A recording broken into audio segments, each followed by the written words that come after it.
Mantle didn't hide anything. You could see Mantle's whole life on his face.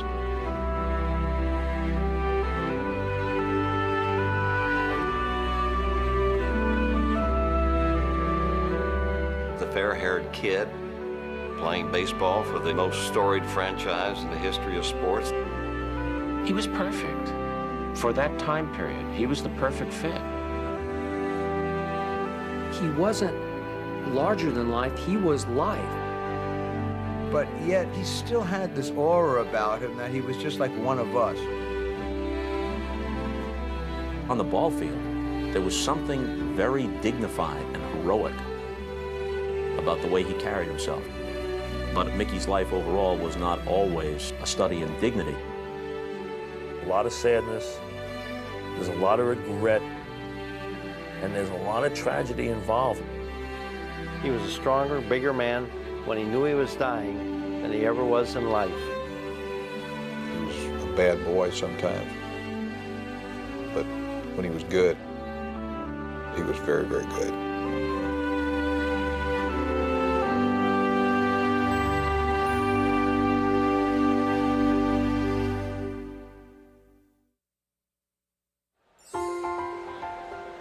There was something dramatic about him coming out of the on-deck circle and walking toward home plate. There he was. Oh, gosh.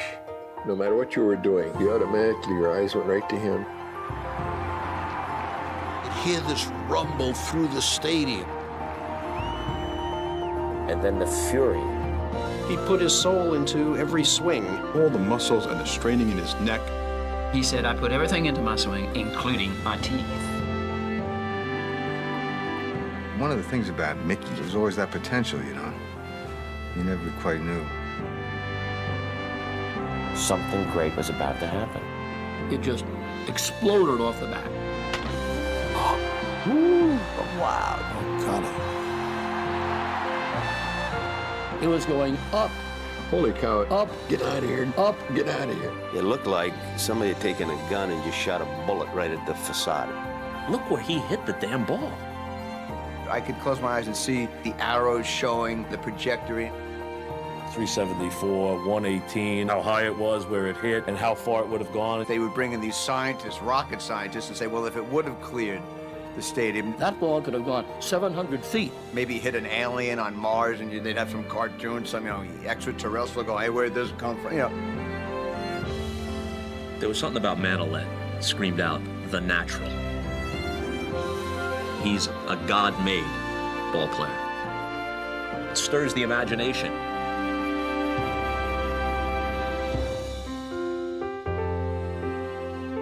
You could make a case that no one in the history of sport ever fit a team, a town, and a time more perfectly than Mickey Mantle. From the early 1950s and into the 60s, the Mick was the quintessential American athlete, the center fielder and centerpiece of the most dominant and visible team in sport, the New York Yankees. Nick, how did we do today out at the stadium? You win We the won two of two them. games, yeah. How did you do? Well, I got 3 hits. 3 hits. You don't want to mention that one of them was a home run, do you? Number 41, ladies and gentlemen. He was humble and often shy. Attention made him uncomfortable, but he could not escape it. For a generation of adoring fans, everything Mickey Mantle did mattered. The way he smiled, the way he ran out his 536 home runs, the way he played 18 big league seasons through crippling injuries and late-night carousing. And even when his playing days passed and his 3 MVP awards and 7 World Series championships had been committed to memory, those same people embraced the Mick's private struggles. Their childhood hero proved just as flawed and human as they were. To them, Mickey Mantle always mattered. He was a true American icon, fair-haired, innocent, indestructible. But up close, he was blemished and vulnerable. An almost mythical character raised in the Dust Bowl at the height of the Great Depression. As far from the big city as one could get. There's Elsie's Cafe, that's where we ate dinner at. Down Main Street in Commerce, was Highway 66. We go down and sit on that rail and watch these people go by, going to, I guess it's California or New York. Wasn't stopping in Commerce. The vast majority of the people around here, some way or another, were attached to the mines. Mutt worked most of the time underground. He was what we all called ground boss. They dug shafts. They may be 200 feet deep. They may be 450 feet deep. It was dangerous. There were lots of people killed. And most of the deaths were from huge slabs falling upon people. It was into that dark world of danger and death and the zinc mines of his hard-working father that Mickey Charles Mantle was born on October 20th, 1931. He was the oldest child of Mutt and Lovell Mantle of Commerce, Oklahoma, a likable and mischievous kid from the start. He was a great kid. Everybody wanted to be around Mickey because he had good ideas about things to do. He'd come up with all these games that was fun for him, but I'm not for sure everybody else in the game was having that much fun a lot of times, you know. He'd take us out to the chat piles, and I had a BB gun. He'd line us up, count to 10, and we had to be a certain distance away or we'd get pelted pretty good. I was a majorette in the band. He and his friends came to the football game. I thought Mick was the most handsome guy I ever saw. He had a crew cut and he had the Commerce High football jacket on. They called him the Commerce Comet. He was fast and fearless, no matter which sport he played. But Mickey Mantle was born into baseball. He was named after his father's favorite player, Mickey Cochran, a Hall of Fame catcher from the Detroit Tigers. And with baseball in their blood, father and son formed an uncommon bond with the game and each other. The biggest thing in his life was when his dad took him to St. Louis to see the Cardinals. My dad didn't drive at probably 35 miles an hour. It was 300 miles to St. Louis. It took us more than a day to get there. Mickey would always say, "Dad, I can run faster than you're going." He'd say, "Okay, get out." He certainly didn't want his children following in his footsteps. He wanted Mickey to have a better life. And he had a great love for baseball. Mutt was very serious about his training of Mickey. Dad got off work at 4 o'clock. Mickey had to be here every day. He'd always be right here as soon as his dad got home. It was trouble, big trouble if he wasn't here on time. They had a little old plate down there, and he'd stand up at the plate. They practiced till you couldn't see. He would pitch right-handed, and my granddad would pitch left-handed to him. He was teaching Mickey how to switch hit. He got to where he could hit a lot of home runs. He could hit them a long ways. Now, we did get to chase balls around on the other side of the house when they went over there. You never seen him without a baseball bat. They played for hours and hours. They were obsessed.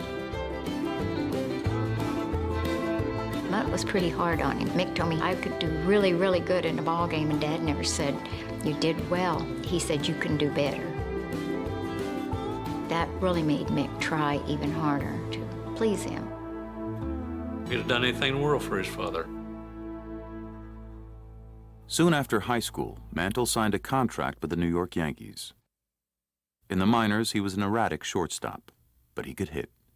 In his second year at Joplin, Missouri, Mantle led the Class C Western Association, batting .383 with 26 homers and 136 runs batted in. He was proving to be quite a bargain. Tom Greenwood was really the only scout he talked with. Said, I'll give you a Yankee contract and $1,100. That's what Mickey got for signing, $1,100.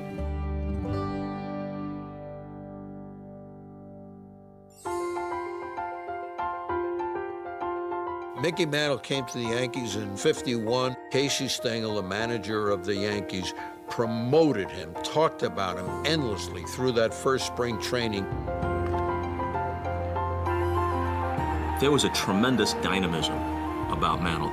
He was like a runaway Mustang. Mickey could do it all. He could run. Oh boy, could he run. They said, watch this kid. He could run like a deer. One morning, they were going to see how fast everybody was, and they lined up all the outfielders. When he ran, it looked like the other guys were standing still. We found out he could run like a deer. Where did this guy come from? Mantle looked like the kid that delivered your paper, the high noon sun. The hayseed from Oklahoma, literally carrying a $7 suitcase. He's the caricature of the bumpkin looking up at the skyscrapers, and the head keeps going up and up.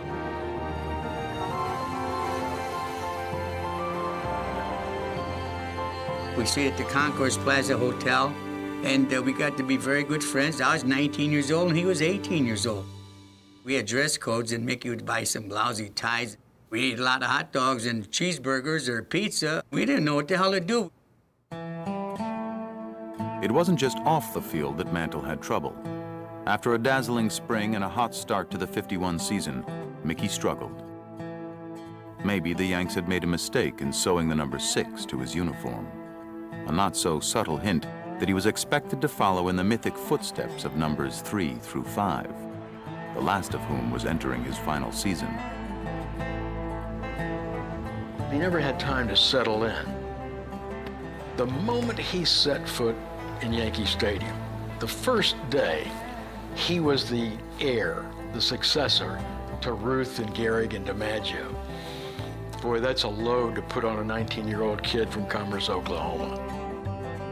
There were fans that booed him every time he came to the plate. Wait a second, he's supposed to be the next great one, but he doesn't play that way. He makes mistakes. He strikes out too much, and watching him kick his glove and break his helmet and show temper and pout, things they never saw from the great DiMaggio, was a very, very hard transition for Yankee fans. You're striking out and people calling you a bum, go back to Oklahoma, and Joe really never was friendly with Mick. You know, he never really tried to make him welcome to the team. When Mickey came with the Yankees in '51, Joe DiMaggio didn't talk to him for half the season. Having the fans and the media put on him the burden of the great Yankee icon just overwhelmed him. On July 15th, manager Casey Stengel told a still struggling Mantle he was being sent to the minors in Kansas City. There, Mickey's hitting troubles continued, but by fate, he was just a short drive from Oklahoma and his father, Mutt. He was down in the dumps. His dad decided he should go to Kansas City and visit with him, and did. And when he got there, Mick told him, he said, I think I may as well quit. I think I may as well give up the game. Give him a real good tongue lashing.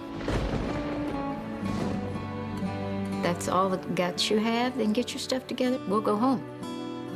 I'll put you to work in the mines. You can do that the rest of your life, just like I'm done. He wanted his dad to sympathize with him, and he did not. They talked most of the night. I was hoping he wouldn't pack his bags. He said, well, Dad, I want to stay here, and I want to try to make a go of it.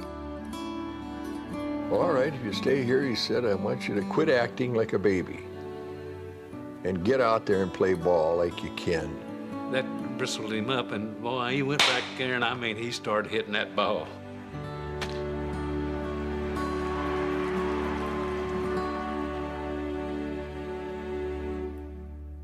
It wasn't long after he returned to the team in August 1951 with the less daunting number 7 on his back, that New York's love affair with Mickey Mantle began. In his first 14 seasons, the Yanks went to 12 World Series, winning 7. A powerful switch hitter with blinding speed, Mantle was at his best in the mid-50s. In 1956, he won the first of his consecutive MVP awards, as well as the Triple Crown. At a time when television brought baseball into the living room, Mantle was a star of stars. The magnificent Mickey, just 20 years old. There's a liner to left center for a base hit. Here comes McDougal, rounding third, coming in to score. Mantle backing up and makes the catch. That ball is going, it is gone. Yankee Stadium, Madison Avenue, Main Street. The Mick was popular everywhere. Women loved him, men admired him, and every kid wanted to grow up to be just like him. If you're going to build a baseball player from scratch, you'd go, just forget the plans, him. Just make it him. He could do everything. He was so fast. The power was amazing. When you're a little kid, you went, oh my God. It was a comet with a hat on. There was a fury. There was an explosiveness that was very, very appealing. Mantle brought an energy and just brought a wildness to the plate. Mantle's at-bats were explosions. Boom! Mantle belts it over the fence in right field. The ball would go, Meow. And there it goes across Bedford Avenue and deep into a parking lot. And what was sort of ironic is that occasionally he would lay down a bunt.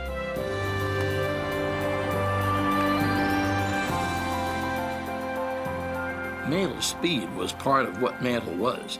I mean, he was extraordinary, getting down to first base, getting around the bases. You just count sometimes how great a fielder he was.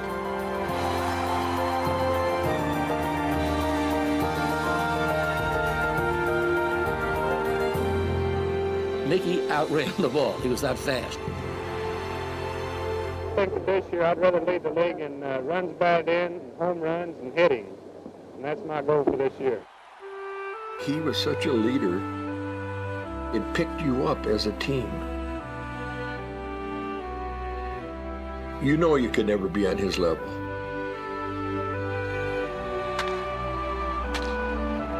But buddy, I'm gonna tell you one thing, you tried. You broke your fanny trying to equal him. He was one of those players who wasn't just good. It made you feel good to just watch him. There's talent, but then there's just his raw presence. First of all, he looked like he was from Central Casting. He was dashing, he was handsome. And he was graceful. He had a boyish look about him all the time and a great smile, and he smiled a lot. You saw Mickey Mantle and you liked him?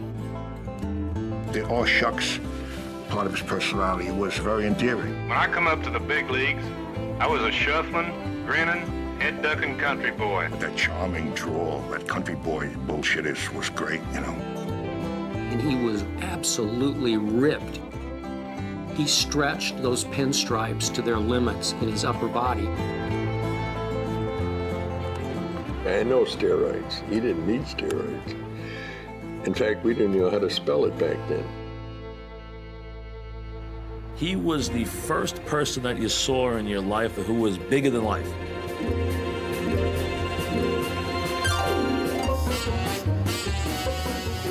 Mantle and Wheaties, they're still a team. Hey, hey, hey! He's on his way. He'd be on everything. He'd be here, he'd be there. Get on your way. He was so big, he actually did an ad for cigarettes and also for not smoking. So he did one for smoking and one for not smoking. Must have been a couple of $100 here or there. I'll do it. Now, tough words from perhaps the finest baseball player the world has ever known, Mickey Mantle. I want my maple. I want my maple. Mickey called me up a couple of weeks after the commercial was running. George, what a pain in the ass. I said, what's the matter? Wherever I go, the kids are yelling at me, I want my maple, I want my maple, I want my maple. Everybody wanted to be connected to him, to be a part of him. It was absolute myopic hero worship. He was the most important thing in our lives. Kids were painting number 7 on their T-shirts. Everybody had his righty and lefty batting stance down pat.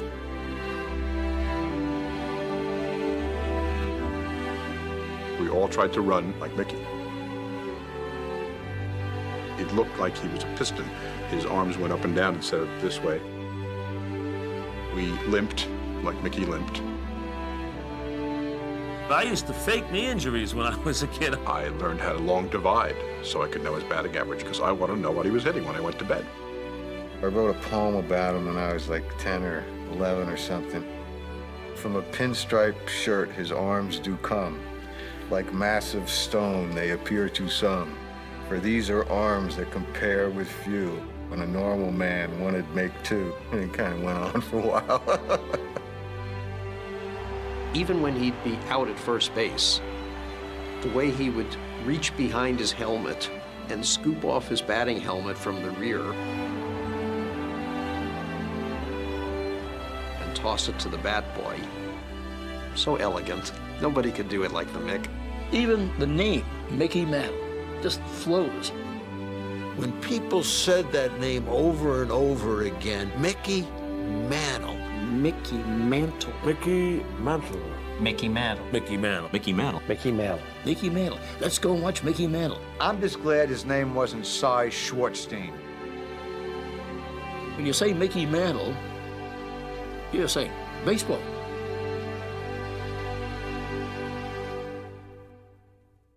He just was like Superman. But the truth is, he was just a regular guy. He just did the little things all the time, and he just had this little smirk on his face. We were getting ready to go out, and Mickey had just combed his hair, and he looked at the mirror. He goes, "Boy, you're handsome." He said, you know, because he knew I walked in the room and it was going to get a laugh from me. He had a tremendous sense of humor. I was the first guy to bring hair dryer in the clubhouse. He put powder in it one day. I turned it on. I turned white. You know, that was Mantle. He didn't want to be a hero. He just wanted to be Mickey and one of the guys. Try as he might, it was impossible for Mickey Mantle to be just one of anything, let alone one of the guys. His God-given ability and almost accidental charm set him apart. He was a baseball star who eventually became as comfortable and dynamic off the field as he was on it. His eyes were so big and so wide open, he quickly learned that there was a lot of fun to be had in New York City. The other Yankee players took his gee-whiz attitude and they said, "All right, kid, we're going to show you the big town." And they took him to the nightclubs in New York, to the Copacabana, to the Latin Quarter, and he became a regular at Toots Shor's restaurant. They'd go out and hang out at Toots Shor with Sinatra. They felt like they were special, like they owned that town. Watch a movie from the 50s. The star of the show's got a cigarette in one hand and a drink in the other. It was cool to drink. They drink, they chase women. We always had something to do. At about 11 o'clock, I said, "I'm going home." I said, "I have to catch tomorrow." "You guys do what you want. You want to wait till you talk to Whitey. He'll tell you some stories." They've all been told 100 times, and I have nothing new to add to it.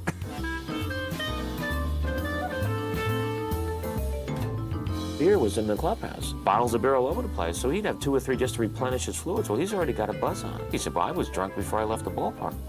Then I'd go out and have a couple of drinks and dinner. Now I'm really plastered." They wanted me to stabilize him. Well, there wasn't much I could do with him. We knew there were nights that he was out. He'd walk in the clubhouse, and Hank Bauer and I would say, "Oh, God," because we could check his eyes that we probably had a bad night, which some of us did in the old days. One night we were in New Jersey with Yogi Berra and his wife. Mick was really having fun.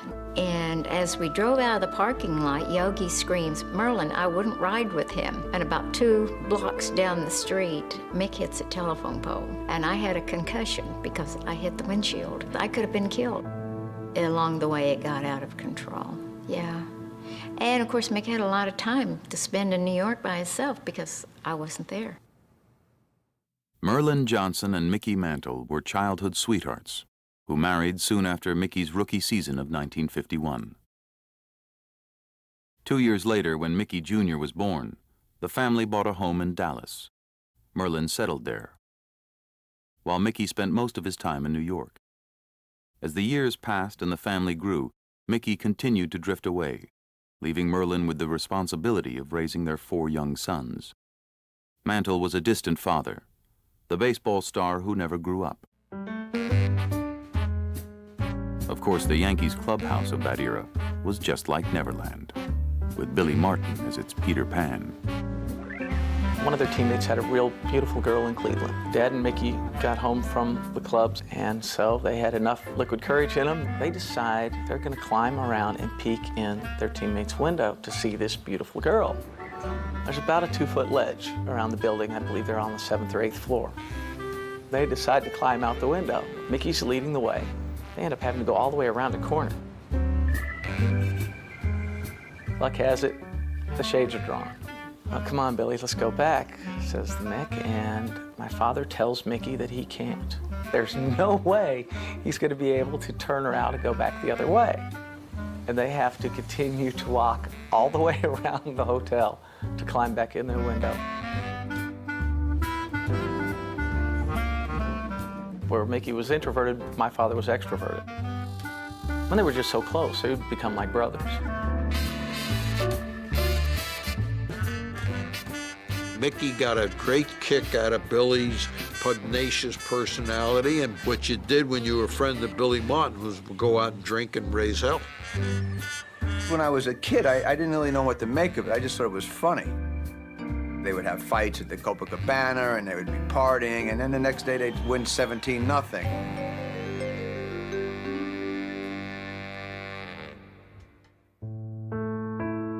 We were staying in the St. Moritz. We were watching the Honeymooners. Right in the middle of the program, he turned to me. "Hey, Blanche," he said, "do you ever think about dying?" I said, "Are you really concerned about that?" He said, "Yeah." Mantle's fears were far from unfounded. Early death was in his blood. When he was 13, he watched his grandfather die from Hodgkin's disease. 2 of his uncles were also taken young, each before the age of 35, again from Hodgkin's. Mickey was convinced he would meet the same fate, especially when he watched firsthand his father begin to succumb to that same horrible disease during a bittersweet World Series visit. He came to the World Series the first time he ever saw me play baseball in New York. He came to the series in 1951, and that's when I hurt my knee. DiMaggio was playing center field, and Mickey was in right. And it was a fly ball hit between the 2 of them. At the last second, Joe hollered, "I got it," and Mickey slipped on that drainage thing out in right center field. He just absolutely stopped flat like this.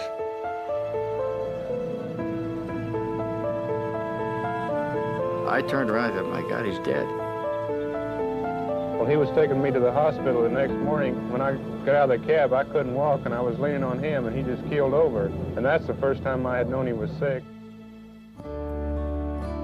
Mantle watched the rest of his first World Series in a hospital room, out with torn cartilage in his knee. In the bed next to him was his dad, who over the next 6 months deteriorated at the hands of the Mantle family curse. His dad could not lay down. He could not sit down. It's excruciating pain. It was sad. He didn't last too long after that. He passed away the next May after that World Series. When my dad died, he said, "Well, it might be a little rough, but we'll make it."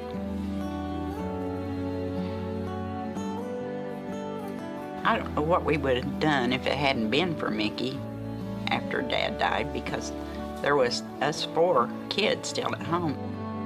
But we got a check every time he got paid. Mick lived with that. I mean, he was terrified of getting Hodgkin's disease. It just never was the same for Mick, because he needed him so much. I've lived without a dad since I'm 15. Mickey was 18, so I know that feeling. I know that loss when you do something great, you want to pick up the phone and say, hey, you want to look in the stands and see him go. When you don't have it, it's a big hole, and you either come to grips with it and value the good times, or you remain this hurt little kid and do stuff to make it try to disappear. And that's what he tried to do. This young kid inherits fear. He inherits, I'm next. He inherits a death sentence. I'm gonna die before I'm 40. That fear drove him to despair. It drove him to the bottle. It drove him to, who gives a shit? I'm a dead man.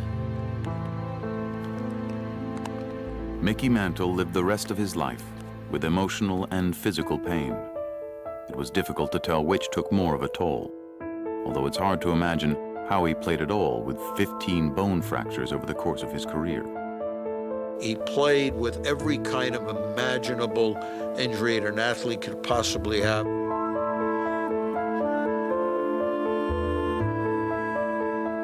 He was playing center field. He couldn't raise up his arm, but nobody knew it except the trainer and the ball players.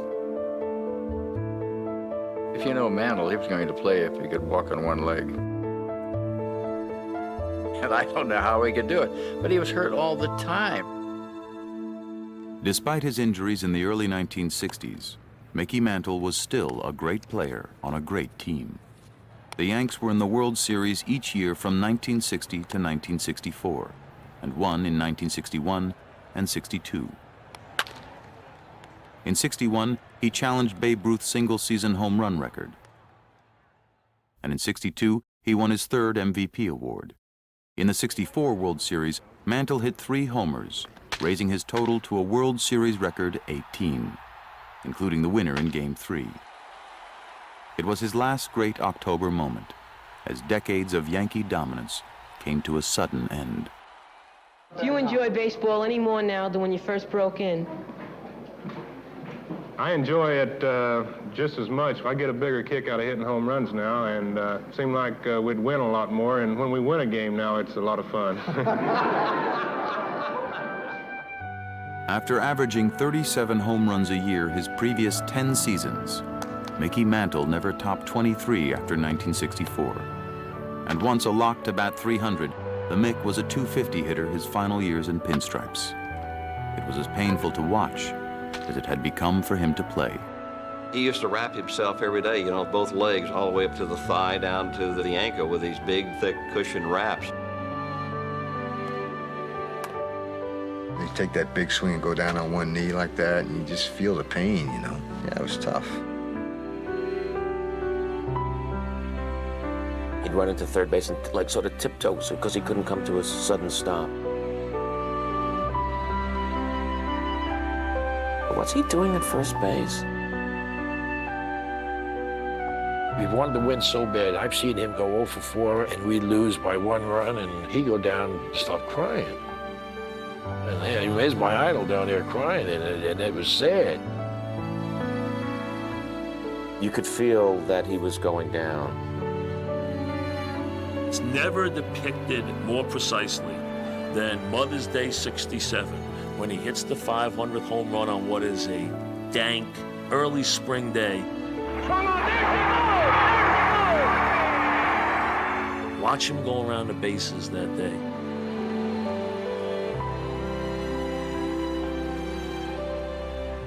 Mickey, how long do you think you'll be playing? Well, I hope I can play another 2 or 3 years. I'd like to hit 600 home runs, and I need about 85 more, so that's will take a long time. Mantle never did come anywhere near hitting that 600th home run. During spring training in 1969, he announced his retirement, simply saying, "I can't play anymore. I have to quit." He tumbled to 237 in his final season. He lost his lifetime 300 average that year. And that was his great regret, was hitting 298 lifetime. He says, I was a 300 hitter. This is one of the proudest moments I've ever had on this hallowed baseball ground. The magnificent Yankee, the great number 7, Mickey Mantle.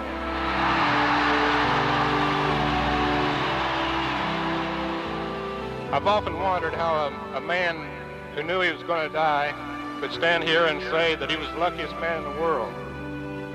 But now I think I know how Lou Gehrig felt.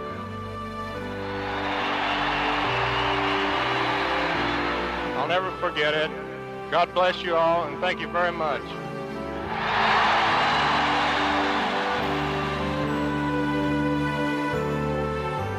Mickey was a lost child without baseball. And he had nightmares. In one, he was always trying to leg out an infield hit. And he never got it, never made it. The other dream he had was he was late getting to the ballpark. He heard his name being called. He couldn't find a gate that was open.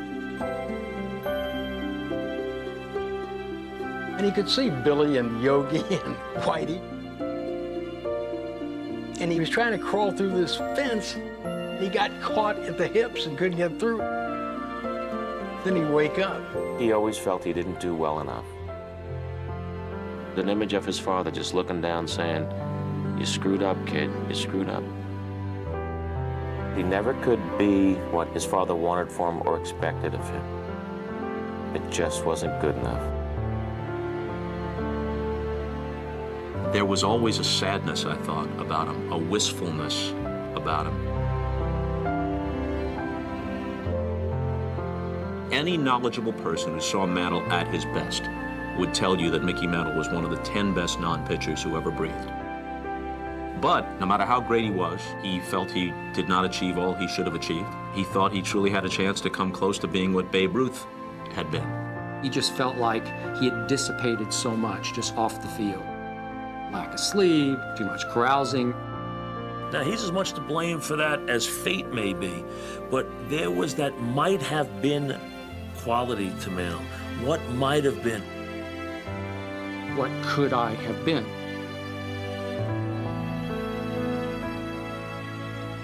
When we got out of baseball, we were broke. People would say, what are you going to do now that you're retired? And I said, go look for a job. Mickey, the same thing. He didn't have any money. I'm not a mental heavyweight, you know, and I was a little bit worried of how I was going to make money.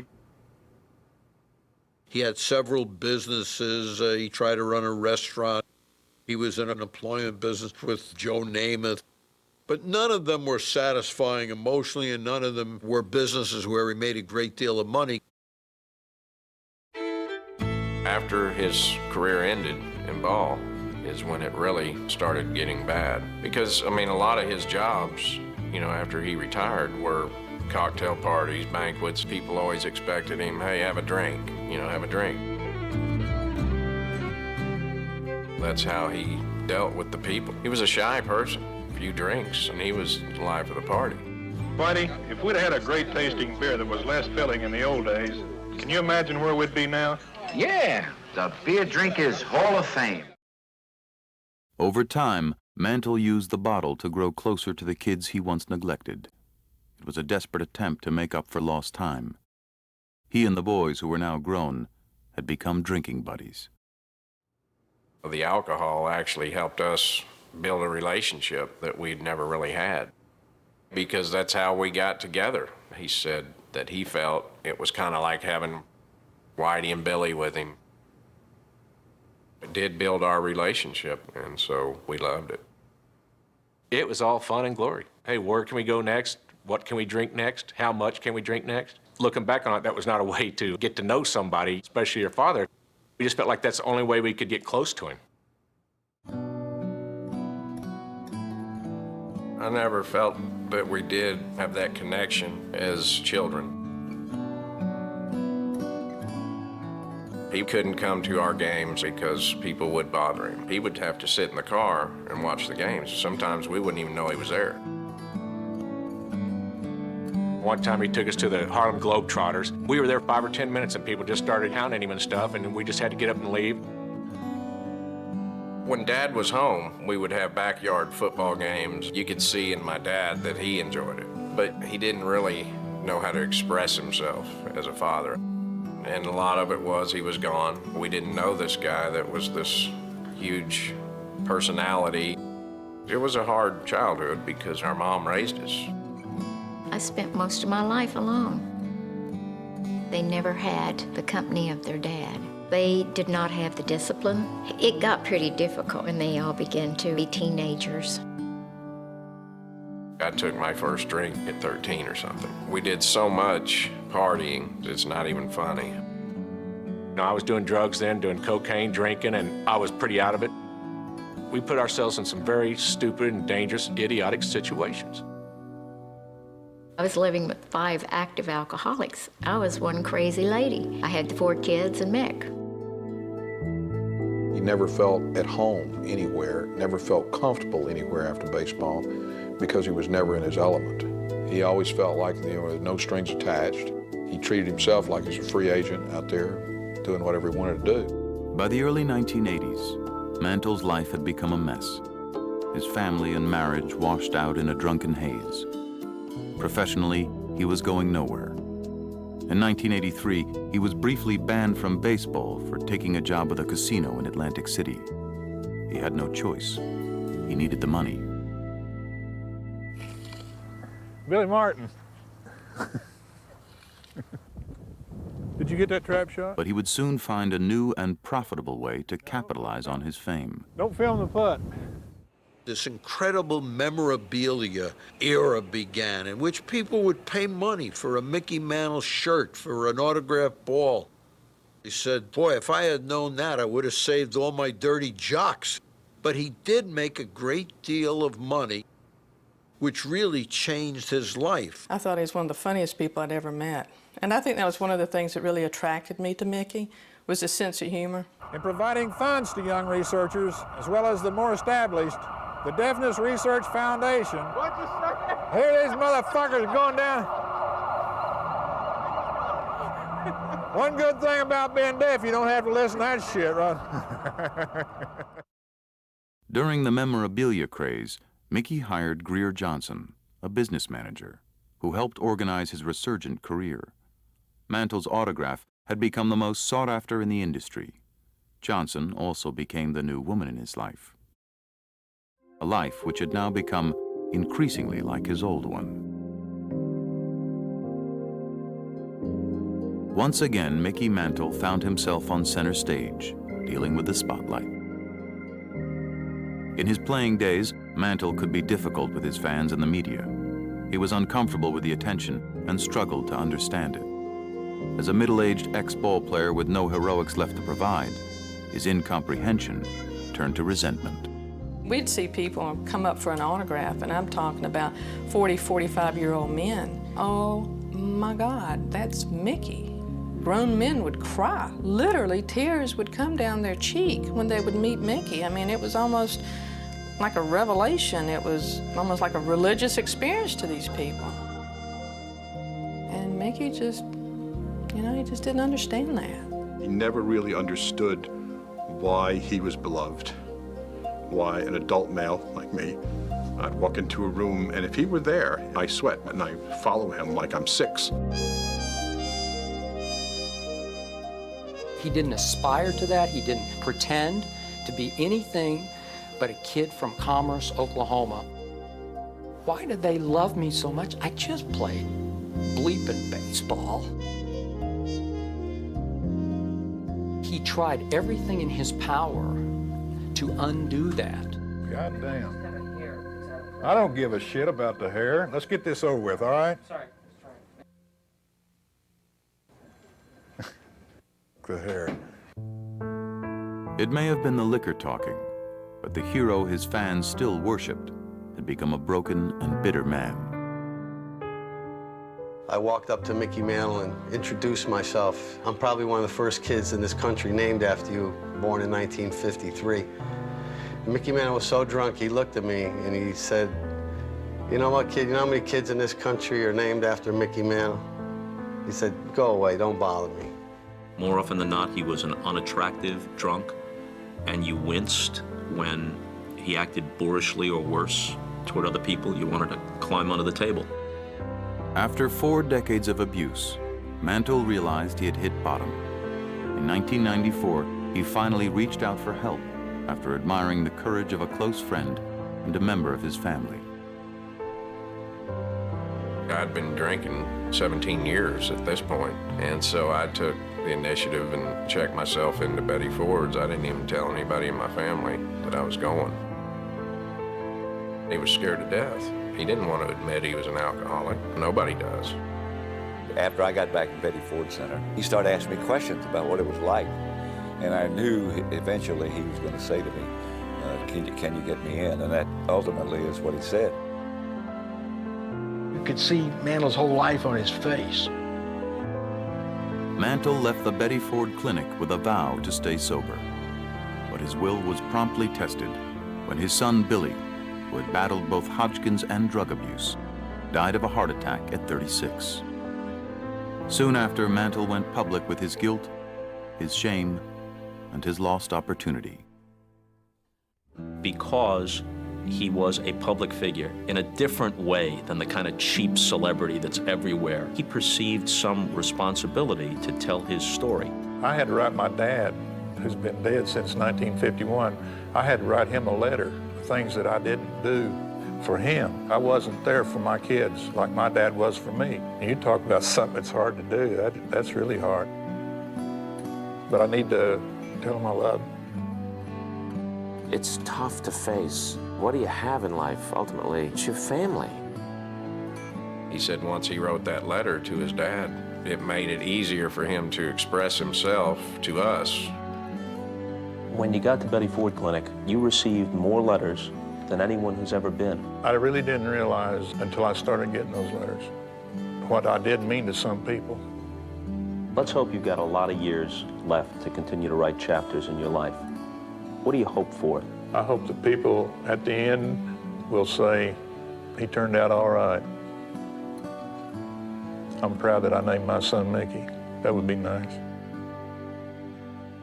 That was the beginning of his life, really.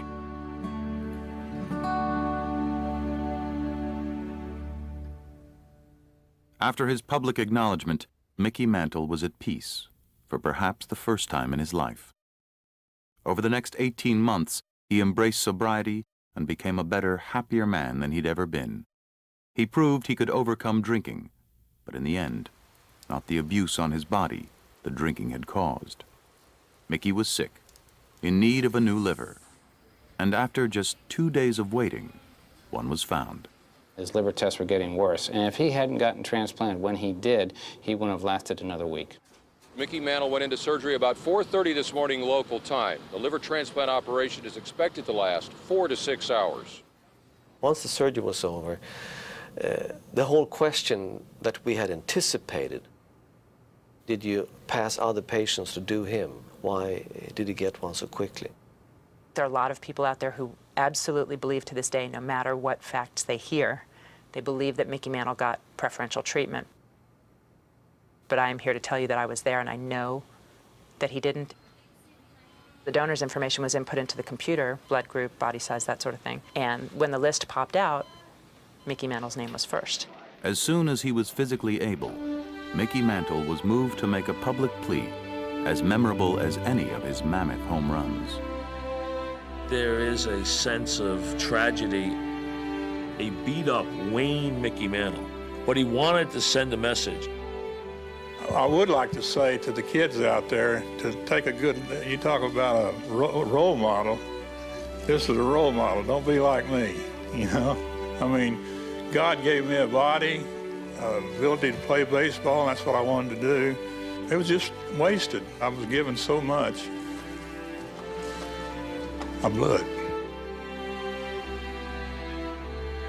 The famous line that he always used, always had half truth in it. It started out as a joke, but he said if you'd have known he was going to live that long, you'd have taken better care of himself. He said, I did things wrong, and he says, I made mistakes. Don't live like I did.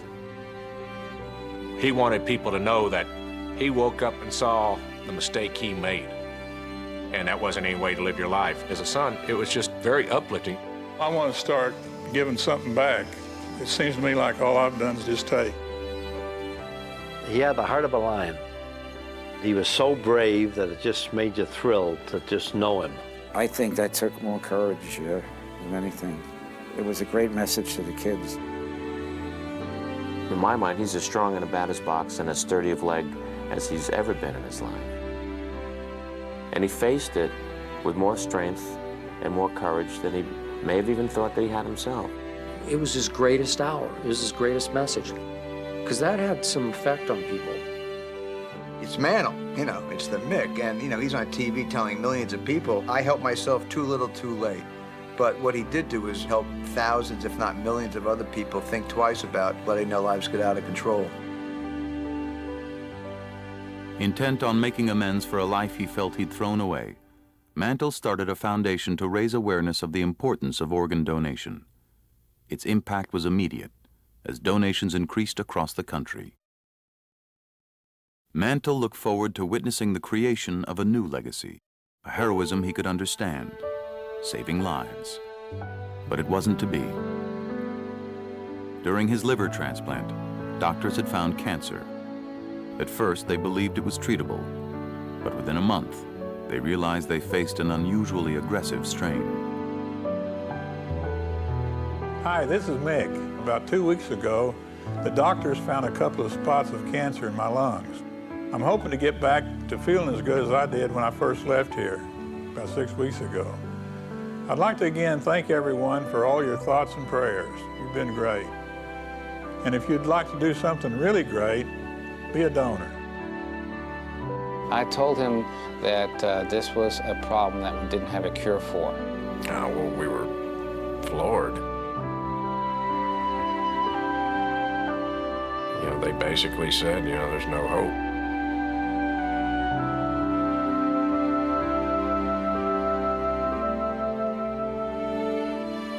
I wrote him a letter and told him pretty much how I felt and what he meant to me all those years. He knew that I loved him. I wanted everything to be okay with us before he died.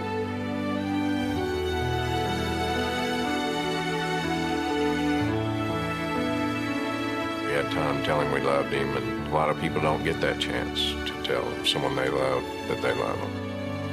After the Mantle family's tearful goodbye, Mickey's sons reached out to their father's baseball family, the friends who Mickey loved, whose respect meant so much, his old Yankee teammates. On the eve of his death, August 13th, 1995, they rushed to Dallas to say goodbye to their friend, Mickey Mantle, a great teammate who mattered to them as much as he did to an entire generation. When we hugged each other, we grabbed our hands, and he says, I love you guys. I love you both. And we said, we love you too.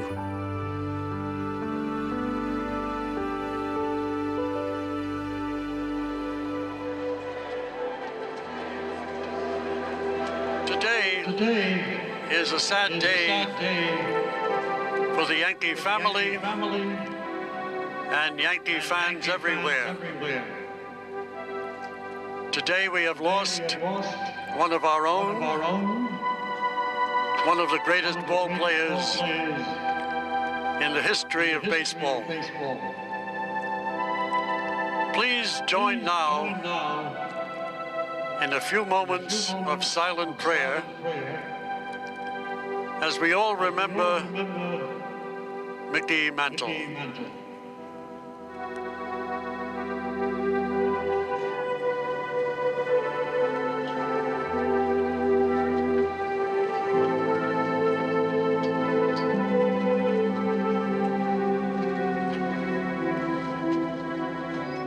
Every boy builds a shrine to some baseball hero. And before that shrine, a candle always burns. For a huge portion of my generation, Mickey Mantle was that baseball hero. I felt that my childhood had finally ended, and I was in my 40s. It's been said that the truth is never pure and rarely simple. He was that humble kid that dealt with struggles. And then in the end, took another one deep. Died a hero.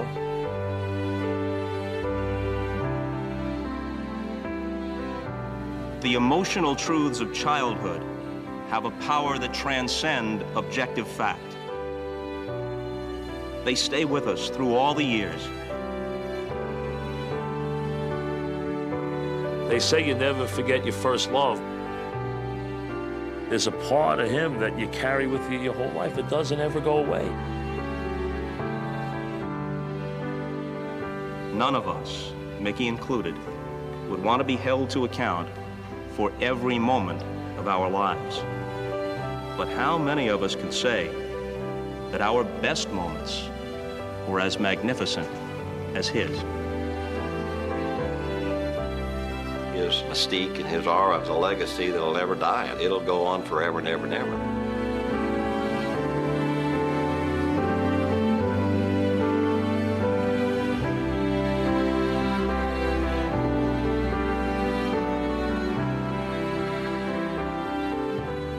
I just hope God has a place for him where he can run again and smile that boyish smile. God knows no one's perfect. God knows there's something special about heroes.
This has been a presentation of HBO Sports.